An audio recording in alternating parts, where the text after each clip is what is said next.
cute, but won't that wreak havoc on your skates? Let's find out. The boots are made of plastic, so those look nice and fresh after rinsing them. The liners did great after a wash and dry in the California sun. The aluminum frame's been in the ocean before, nothing happened.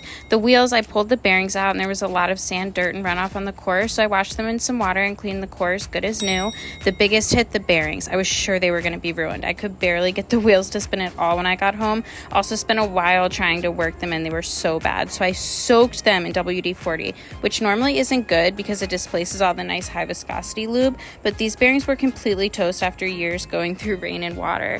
Then I added the good bearing oil, put everything back together, looking like a lost cause until I went skating, because that really worked it in and my skates were rolling no prob. I was literally in shock. So bearings loud and rusty, but rolling great for the next rainy day. What happens if you find it raining while blading? The best thing to do is take your skates off, but if you didn't pack shoes, wet socks are the worst. If you're skating, take short, gentle pushes because the ground is more slippery. If you're advanced, this can make slide tricks really fun, but generally speaking, don't make any sharp turns and proceed with caution. Try to avoid puddles or soaking your skates so your bearings stay fresh. Dolphin gave me the coolest Mammoth Jinko jeans, but the only problem is they were way too long for me, so we had to cut off the bottom so I don't trip when I skate. And after we took the bottom off, I realized it made the perfect size skirt, so I'm really happy because now I have a cute skirt and cute jeans.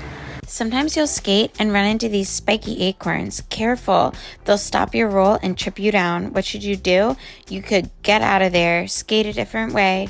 Advanced can try to wiggle around or clear the path. Use your hands and toss or sweep with either your blades or, my favorite, bring out the broom and push it. If you're sweeping, just a straight push doesn't work because they'll spill over. You'll really need to be strong and get a workout in. It's good for you, your skating, and the local community. 7 reasons you can't stand up on your rollerblades. Number 1, you're starting from a bench or a sit down, and so your weight is really in the back seat. Number 2, you try to get up with your feet forward, and it turns into kind of like a crab. Number 3, you try to get up using your hands and your feet, and then your feet end up rolling underneath you. I call it the mountain climber. Number 4 is the same idea as the mountain climber. I call it the spider girl, because that's when you try to use your hands and then you end up moving, crawling around like a spider. Number 5, you get up and you have the wobble legs. Number 6, you get up and then you immediately fly backward. Number 7, you get up and then you immediately end up in the splits. Let's do it. On our knees, 1 foot up, push up off your knee, shape of a V, knees bent, weight forward, arms up for balance. Roller skates versus rollerblades. Rollerblades are faster and smoother, so good for distance and speed. Roller skates are bumpier on rough terrain. Roller skates have a wide base, so finding the center of balance is easier and great for balancing tricks. But rollerblades have a more supportive ankle, so good for more impact tricks like jumps. They're also more lightweight. On roller skates, it's easier to lose balance forward and backward, but rollerblades are more wobbly side to side. Roller skates are perfect for the rink because they're super flowy and great and fun for spinning and dancing. A lot of people say roller skates look better too, but at the end of the day you can interchange purpose, and the difference has been debatable for generations. I'm speaking from experience as a rollerblader first who also likes to roller skate. I'm the cool kid from the block. I'm the one calling all the shots. Whether you're ready or not, I'm but 2 plenty drop. Go left, go right, working up my appetite.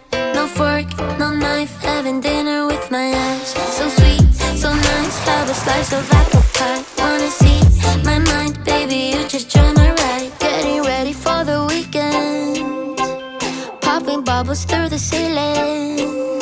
Sure, I got dough, but don't need it, cause all I want is your healing. How do you stop if you're going downhill very fast? A T-stop is the most immediate way to slow down and the easiest to initiate at high speeds, but you don't want to drag it all the way down because it's going to eat the side of your wheels if you hold it too long and hard.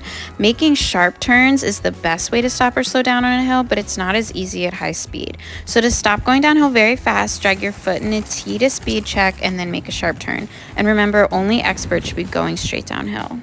Sometimes you'll skate into those cheese graters that help those with limited vision know about the intersection. So what should you do? If you can, go around it. For beginners, I'd say stop, turn sideways, and sidestep through. You can also just get some speed and roll. Scissor your feet to stay stable and brace for the terrain change. Or if it's not too wide and you have confidence in your skill, jump. And if you land on it, you'll most likely keep rolling, which makes it a fun obstacle. What happens if a big puddle blocks you in your skates? The best thing to do is try to avoid it, either turn around or go around it. If you can't do that, you should stop and go small, careful side steps. If you're familiar with the ground underwater and are more advanced, go fast, scissor your feet, lift up your toes. So totally submerging your skates in water can ruin your bearings. If you can, keep them rolling on dry ground as long as you can after. This always works for me. If you want, you can pop them out and dry them off.